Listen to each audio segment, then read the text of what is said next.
Төртінші тарау өткенді еске алу. Кеш өте жақсы өтті. Ләйләнің киімі де, шашы да, өзі де керемет болды. Төлен көзін ала алмай қалды. Әнес екеуі келді. Қыздардың бәрі соның қасына үйіріліп алған, оның әңгімесі де, әзілі де таусылар емес. Ал өлеңді Төлен оқыды. Ол мұғалидің соңғы өлеңдерінің бәрін жатқа оқиды екен, және әдемі оқиды. Тек Ләйлімен көздері түйісіп қалған сайын күмілжіп қалады. Қоштастарда Ләйләдан жатақханаға келіп тұрғысы келетінін айтты. Ләйлә ештеңе деместен үнсіз қалды. Енді не десін? Я десе, жеңіл жүрісті қыз деп қалуы мүмкін. Жоқ десең, қылымсыған сияқты боласың. Сондықтан үнсіз жымиып қала берді. Ақымақ болмаса, өзі де түсіне жатар. Міне, 3 айдай болды, Амангелден мүлдем хабар жоқ. Оның үстіне сол кештен кейін-ақ Ләйлә Ақыбғаға барып, бас инженермен жолықты. Делман Темірғалиев түсінігі мол адам екен. Амангелдінің жағдайын біліп беретін болды. Бірақ Ләйләға бас инженер бір нәрсені жасырып отырған сияқты көрінді. Ол өзінің қызметкерін қайда, қашанға, не үшін жібергенін білуі керек қой. Темірғалиев Ләйләнің көзіне тіке қараудан қашақтап, қыпылықтап қалғандай көрінді. Сөйтіп, Ләйлә ештеңенің басын аша алмай қайтты. Павлодарға бара алмайды, не деп кімге барады? Түсініксіз жағдай, үміт те шамалы. Сонда да үмітін үзбейді. Тек шыдам мен күту ғана қалды. Бірде болмаса, бірде шешілу керек қой. Күтесің, Ләйлә, қайтесің енді. Шешең де әкемді іштей әлі күтеді, тұрмысқа шықса да, соғыс біткелі 19 жыл өтсе де. Ол күйеуі тұтқынға түсіп, неміс тілін білгендіктен оған аяушылық жасаған. Сосын ол неміс әйеліне үйленіп, балалы болды деп ойлайды. Анасы күйеуі қайда жүрсе де, аман жүрсе екен деп тілейді. Бірақ ондай оймен ешкіммен бөлісуге болмайтынын да біледі. Барса келместе айдауда болған отбасына ол туралы айтпақ түгілі ойлауына да болмайды. Жаңбыр жауып тұр. 1964 жылдың жазы көзді ашып, жұмғанша өте шықты. Ләйлә шаруаларын реттеп жүр. 5-ші линияда тұратын анасының бауырлары Фатима тәтесі мен оның ұлы Сұлтан ағасына барып тұрады. Оларға трамваймен барады. Бүлдірген теріп, тосап қайнатып, алма кептіріп, көкөністерді тұздап банк жапты. Шешесі Азира сонау 1959 жылы өгей әкесі Ләйләні бір бай жылқышыға тұрмысқа бергісі келгенін біліп, Алматыға оқуға жібергенде де осы кісілердің үйіне жіберген болатын. Ана жылқышы бай болса болар, әйтеуір. Ләйләдан біраз үлгендігі бар. Қызым, сен бүгін жылқы бағуға бармай-ақ қой. Барып қыдырып қайт. Кешке құймақ пен тауық сорпасын пісіріп қоямын. Анашым! Ләйлә жылап жібере жаздады. 17 жастағы Ләйлә анасының оны қыдыртып, құймақ пен тауық сорпасын пісіріп қоятынның артында не тұрғанын түсіне қойды. Яғни бүгін оның бағып жүрген жылқыларын, оның кішкентайынан бірге құлындай тебісіп ойнаған достарының бірін сояды. Ләйлә қызыл ет жемейді, татып алмайды. Сол күні Ләйлә күні бойы жылаумен болды. Талай рет 4 аяқты достарымен бірге өткізген көк шалғынның үстінде жатыр. Үлкендер жылқының ет неге жейді екен?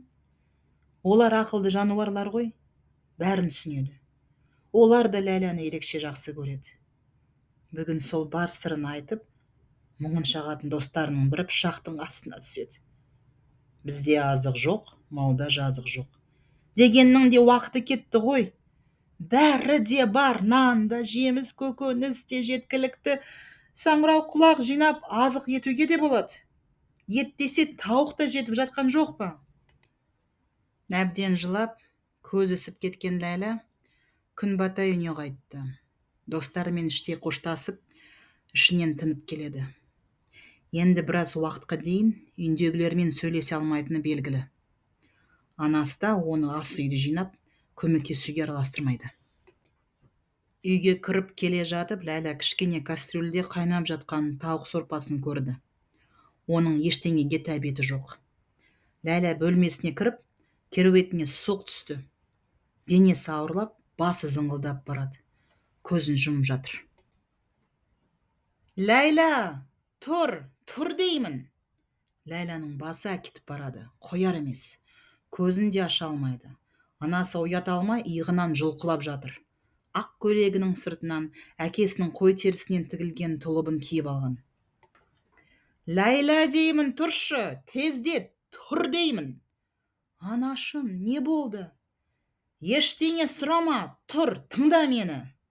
Әзира мұздай суға батырған сүлгімен қызының бет-аузын сүртіп, ұйқысынан оятты. Мында 100 сом ақша бар. Мен оларды бет орамалға орап, төс қабына тігіп қойдым. Мында Алматыдағы Фатима тәтең мен нағашағың Сұлтанның адресін жазып қойдым. 5-ші линия, 48-ші үй. Қайталашы, қане? 5-ші линия, 48-ші үй. Мама, не болды? Сөзімді бөлме. Қазір балта келеді. Соның арбасына мінесің. Ол сені пойыз бекетіне жеткізіп, түнгі пойызға мінгізіп жібереді. Жолыңа тамақты да салып қойдым. 4 тәулік жүресің. Вагонда ешкіммен сөйлеспе, тыныштық керек. Мама, мамалай берме, тыңда мені. Сөзімді бөлме. Вагон қызметшісіне 2-ші Алматыда түсетініңді айт. Ұмытпа, 2-ші Алматы. 2-ші Алматы. Сосын, оған құрт беруді ұмытпа. Оны бөлек салып қойдым, соны бер. Ешкімнің тамағын, суын ішпе. Тек вагондағы ыстық шайдан ғана іш. 2-ші Алматыны өткізіп алма. Пойыз әр оңтүстікке қарай кетеді. Ұйықтап қалсаң, Жамбылға өтіп кетесің. Мама, неге? Не болды сонша жасырынып? Тағы да сол баяғы қары киімділер келеді ме? Әзира батыл әйел болатын. 10 бала тапқан. Оның 6-ауы алғашқы күйеу Ғабдолмәліктен. Сол 6-аудан 2 қыз ғана қалған. 4 ұлынан сонау барса келместе айрылған. 4 ұлы мен қайын атасын сонда Аралдың құмына көміп кетті. Ғаббастан туған 2 қызы, Айман Шолпан 2 жасқа толғанда қыршын кеткен. 1953 жылғы қатты суықтан 2 өкпелеріне суық тиіп, ем қонбаған күйі 2 жасқа толар-толмас аттанып кетті. Әзира кереуетке қызының қасына отырып, бұйра шаштарынан сипап, көздеріне тіке қарап сөйледі. Ағаң сені мектеп бітіре сала күйеуге бермек ой бар. Мен тұрмысқа өзімнің сүйген адамыма шықтым. Енді сені жылатып, жасы келген жылқышыға қосқызып қоя алмаймын. Туған әкең мұғалім болды. Мен де оқып білім алдым, мұғалім болдым. Біз кеңес балаларына математиканы үйреттік. Сен де оқуың керек. Ел көріп, білім алып, қызмет етуің керек. Бақытыңды да сонда табарсың. Ал енді тұр. Чемоданыңды да жинап қойдым. Балтада келіп қалады қазір. Кел, маңдайынан иіскейін қызым. Ағаң. Бұрын ешқашан олай атамаған. Үнемі әкелерің деп отыратын. Әкем дегені маған болып шыққаны ма? Ләйлә анасын құшақтай алды. Бұрынғы сұлу сымбатынан ештеңе қалмаған. 40 жасқа жетпей солып, солғын тартып қалды. Осы жасқа жеткенше көрмеген азабы жоқ. Отбасымен түгел қудаланып, халық жауы атанып, репрессияның азабын тартты. Туып өскен жерінен сусыз-нусыз, Арал маңына жер аударылды. Күйеуінің әкесі, өзінің әке-шешесі 4 ұлы бірден келмеске кетті. Басын тасқа да, тауға да ұрды. Ғабдолмәлік туралы хабарсыз кетті деген хабар келгенде де көзі әбден құрғағанша егілген. Кейін әкесінің інісі Ғаббас соғыстан аман оралғанда, Әзира енесі Бәтима қасына шақырып, былай деді. Қарағым, сөзіме құлақ сал. Бәрін көріп жүрмін. НКВД өкілі келгіштеп сенен көзін алмайды. Маған да оңай емес мұндай әңгіме қозғау. Бірақ тірінің тіршілігі бар. Сен әлі жап-жассың, ол да жас. Апа, менің оған тіпті қатысым жоқ. Оған ешқандай үміт те берген жоқпын. Келме деп айтайын оған. Қызым, мен ешқашан сенің ерсі мінезіңді көрген емеспін. Сені кінәлай алмаймын. Мен де қашанғы қасыңда бола береді дейсің. Ұлымның 2 қызын жетілдіруің керек.